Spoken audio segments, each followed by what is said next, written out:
Hi everyone! Today we are going to be talking about how to use watercolor.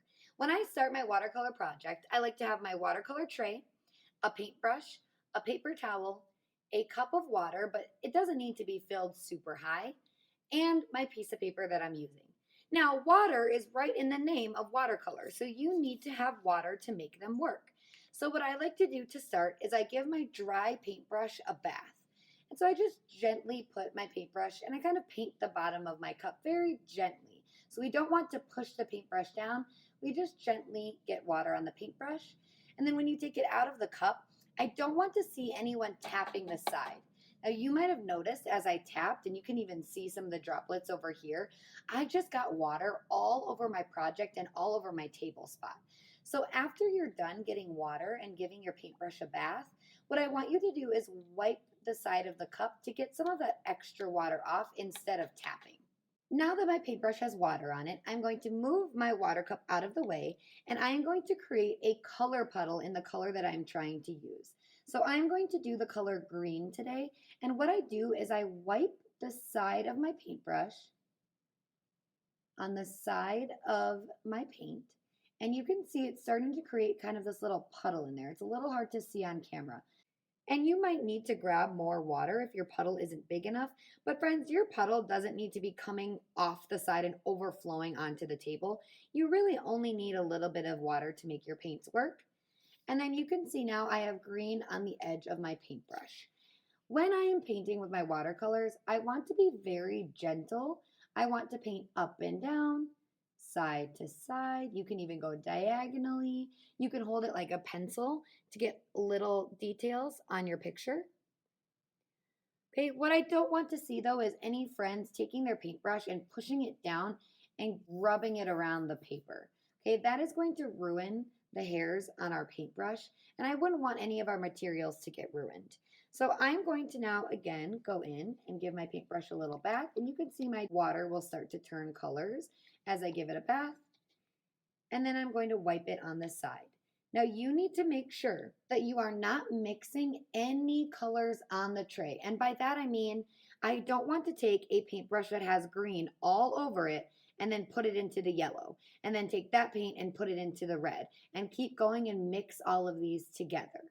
Now you can mix colors, but you need to mix colors on your piece of paper. So when you change colors, you always need to give your paintbrush a bath.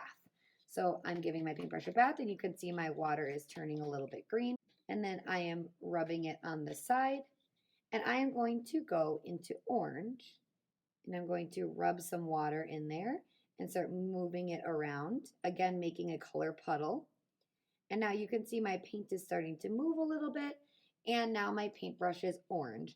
And again, I'm doing a nice gentle job of painting up and down, side to side, but I'm not pushing my paintbrush onto my paper. Now, if you would like to mix colors, again, I don't want you to mix any colors on the tray, but what you could do is overlap colors and put them on top of each other.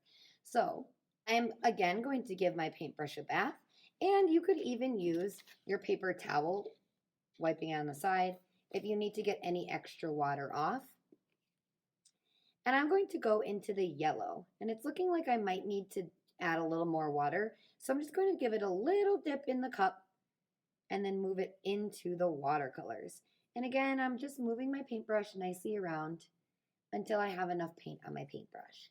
Now to mix colors, I could then take my paintbrush and go right on top of that orange. And now I'm creating this cool kind of yellow-orange color. The one thing that I want you to be careful of is using too much water or too much paint in one area. So let me show you what happens. Most of us are going to be using this thin white printer paper, and if I use too much water, it's going to create a hole. So let me give my paintbrush a bath, wipe it on the side, and I'm going to go into my pink now, and you can see I'm creating a little bit of a color puddle in there with my water. And I'm going to keep going over this spot. Now again, I can mix my colors, and I'm creating kind of a cool color here. But if I keep going and going and going and getting it more wet and more wet and more wet and more wet, you can see it starting to go through the back and onto my table. and it's going to start creating something that looks like this. And then eventually when you add more and more color, it's going to just rip right through.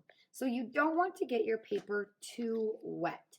So yes, you can put colors on top of each other, but I wouldn't go over it again and again and again because you're going to ruin your paper. And I don't want anyone to ruin all of the hard work that they've been working on so far. Okay? And then your paper towel is for the end. So what you're going to do when you're done is give your paintbrush one final bath, wipe on the side, and then you're going to dry your paintbrush gently with your paper towel, and that's how you're going to finish.